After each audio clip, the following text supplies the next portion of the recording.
Hello friends, welcome back to the channel Nimi's cooking B. ಬನ್ನಿ ಇವತ್ತು ಟೇಸ್ಟಿಯಾಗಿ ಹೆಲ್ದಿಯಾಗಿ ಹಾಗೆ ಲಂಚ್ ಬಾಕ್ಸ್ಗೆ ಈಸಿ ಆಗಿರುವಂಥ ರೆಸಿಪಿನ ನೋಡ್ಕೊಂಡು ಬರೋಣ.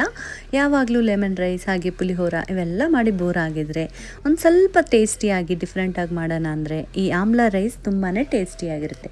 ಬನ್ನಿ ಹೇಗೆ ಮಾಡೋದು ನೋಡೋಣ. ಬೆಟ್ಟದ ನೆಲ್ಲಿಕಾಯಿ ಚಿತ್ರಾನ್ನ ಮಾಡ್ಕೊಳ್ಳೋಕ್ಕೆ ಇಲ್ಲಿ ನಾನು 4 ಬೆಟ್ಟದ ನೆಲ್ಲಿಕಾಯಿನ ತೊಗೊಂಡಿದ್ದೀನಿ. ಇದನ್ನು ಚೆನ್ನಾಗಿ ವಾಶ್ ಮಾಡಿ ಒರೆಸಿ ಸೈಡ್ಗೆ ಇಟ್ಕೋಬೇಕು. ಇವಾಗ 4 ಈ ರೀತಿ ಗ್ರೇಟ್ ಮಾಡಿ ಒಂದು ಸೈಡ್ಗೆ ಇಟ್ಕೊಳ್ಳಿ. ಇವಾಗ ಪ್ಯಾನಲ್ಲಿ 1-2 ಟೇಬಲ್ ಸ್ಪೂನ್ ಆಗೋಷ್ಟು ಎಣ್ಣೆನ ಸೇರಿಸ್ಕೊಳ್ಳಿ. ಇದಕ್ಕೆ ಕಡಲೆಬೇಳೆ ಉದ್ದಿನಬೇಳೆನ ಸೇರಿಸ್ಕೊಂಡು ಒಂದ್ಸರಿ ಮಿಕ್ಸ್ ಮಾಡಿ ಇವಾಗ ಇದಕ್ಕೇ ಕಡಲೆ ಬೀಜನ ಕೂಡ ಸೇರಿಸ್ಕೊಳ್ಳಿ. ಇದೆಲ್ಲ ಸ್ವಲ್ಪ ಫ್ರೈ ಆದಮೇಲೆ ನಾವು ಸಾಸಿವೆ ಹಾಗೆ ಒಂದು ಸ್ವಲ್ಪ ಜೀರಿಗೆಯನ್ನು ಸೇರಿಸ್ಕೊತಿದ್ದೀನಿ. ಇದಕ್ಕೇನೆ ಕರಿಬೇವು ಕೂಡ ಸೇರಿಸ್ಕೊಂಡು ಮತ್ತೊಂದು ಸರಿ ಲೋ ಫ್ಲೇಮಲ್ಲಿ ಈ ರೀತಿ ಮಿಕ್ಸ್ ಮಾಡ್ಕೊಳ್ಳಿ. ಆವಾಗ ಎಲ್ಲ ಕೂಡ ಈವನ್ ಆಗಿ ಬೇಯುತ್ತೆ. ಇದಕ್ಕೇನೆ ಹಸಿಮೆಣಸಿನ್ಕಾಯಿ ನಿಮಗೆ ಖಾರಕ್ಕೆ ತಕ್ಕಷ್ಟು ಹಾಕ್ಕೊಳ್ಳಿ. ನಾನಿಲ್ಲಿ 5-6 ಸೇರಿಸ್ಕೊಂಡಿದ್ದೀನಿ.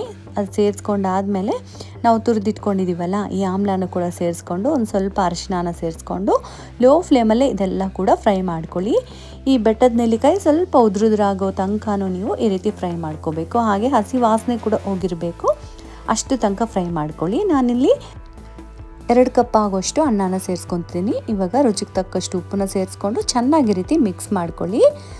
ಸೊ ಎಲ್ಲ ಕೂಡ ಈವನಾಗಿ ಮಿಕ್ಸ್ ಮಾಡಾದಮೇಲೆ ನೀವು ಇದನ್ನು ಇಮಿಡಿಯೇಟಾಗಿ ತಿಂದರೂ ಚೆನ್ನಾಗಿರುತ್ತೆ. ಬಟ್ 1 ಅವರ್ ನೀವು ಹಾಗೆ ಇಟ್ಬಿಟ್ಟು ತಿಂದರೆ ಆ ಹುಳಿ ಖಾರ ಎಲ್ಲ ಕೂಡ ಸೇರಿ ತುಂಬಾ ಟೇಸ್ಟಿಯಾಗಿರುತ್ತೆ. ಲಂಚ್ ಬಾಕ್ಸ್ಗಂತೂ ಇದು ತುಂಬಾ ಚೆನ್ನಾಗಿರುತ್ತೆ, ಹಾಗೆ ಹೆಲ್ದಿ ರೆಸಿಪಿ ಕೂಡ. ನೀವು ಕೂಡ ನಿಮ್ಮ ಮನೆಗಳಲ್ಲಿ ಒಂದ್ಸರಿ ಟ್ರೈ ಮಾಡಿ ಇದೇಗಾಗಿದೆ ಅಂತ ಕಮೆಂಟ್ ಮೂಲಕ ತಿಳಿಸಿ. Thank you so much for watching. Bye bye.